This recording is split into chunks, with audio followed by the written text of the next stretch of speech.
Hello guys, welcome back to our YouTube channel VSS sports Telugu. Friends, ఇప్పుడే ఒక big and major update అయితే వచ్చింది మన టీమ్ ఇండియాది.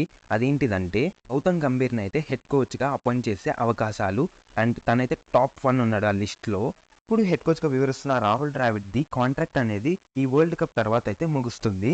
సో కొత్త హెడ్ కోచ్కి అయితే మనం గౌతమ్ గంభీర్ని అయితే చూడబోతున్నాము. ఒకవేళ గౌతమ్ గంభీర్ హెడ్ కోచ్గా బాధ్యతలు తీసుకుంటే తను ఏమేం చేస్తాడు, ఏమేం చేయగలడు, ఇన్ డీప్గా మాట్లాడుకుందాం. ముందుగా వీడియోలోకి వెళ్ళే ముందు please like, share and subscribe to our YouTube channel. Gautam Gambhir plan వచ్చేసరికి ఏంటిదంటే తనైతే 3 టీమ్స్ అయితే తయారు చేయాలనుకుంటున్నాడు. ఒకటి వచ్చేసరికి అయితే T20, ODI and test. And ODI టెస్ట్లో వచ్చేసరికి అయితే కామన్గా ప్లేయర్స్ అయితే ఎక్కువ కనిపించవచ్చు. అండ్ ODI టెస్ట్ ఆడే ప్లేయర్స్ మాత్రం T20లో అయితే ఆడరు, మ్యాక్స్ 1 or 2. అండ్ 3 ఫార్మాట్స్కి 3 డిఫరెంట్ క్యాప్టెన్స్ అని కూడా టాక్ నడుస్తుంది. మరి 3 కాకపోయినా T20కి అయితే సపరేట్ క్యాప్టెన్, ఓడిఐకి టెస్ట్ అయితే ఒక క్యాప్టెన్ ఉండే అవకాశాలు కూడా ఎక్కువగా ఉన్నాయి.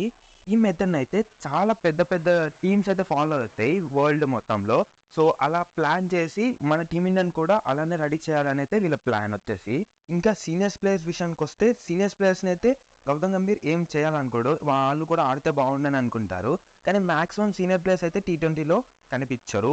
మేబీ ఇదే వాళ్ళకి లాస్ట్ సీజన్ అయ్యే అవకాశాలు కూడా ఎక్కువగా ఉన్నాయి, అంటే లాస్ట్ వరల్డ్ కప్. సో వాళ్ళు ఓడిఐ వరల్డ్ కప్ ఆడతారు అప్కమింగ్ అంటే అది మాత్రం వాళ్ళ ఫిట్నెస్ ఇంకా ఫామ్ మీద అయితే డిపెండ్ అయి ఉంటుంది.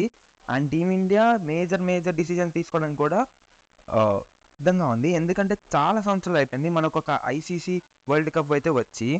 మెయిన్గా అది దృష్టిలో పెట్టుకుని అయితే నెక్స్ట్ వచ్చే వరల్డ్ కప్స్కి చాలా స్ట్రిక్ట్గా అండ్ చాలా మంచిగా పక్క కప్పు కొట్టేలాగా అయితే ప్లాన్స్ అయితే వేస్తున్నారు ఇప్పటి నుంచే.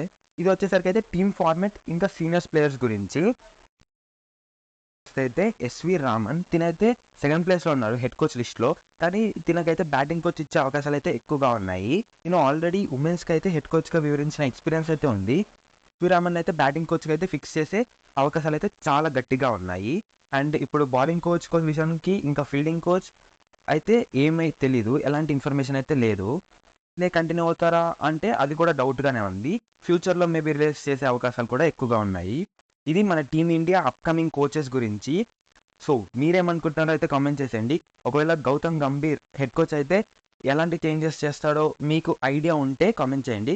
ఒకవేళ ఏమైనా మిస్టేక్స్ ఉన్నా నా దాంట్లో నేనైతే రెక్టిఫై చేసుకుంటాను. So please like, share and subscribe to our YouTube channel. Thanks for watching.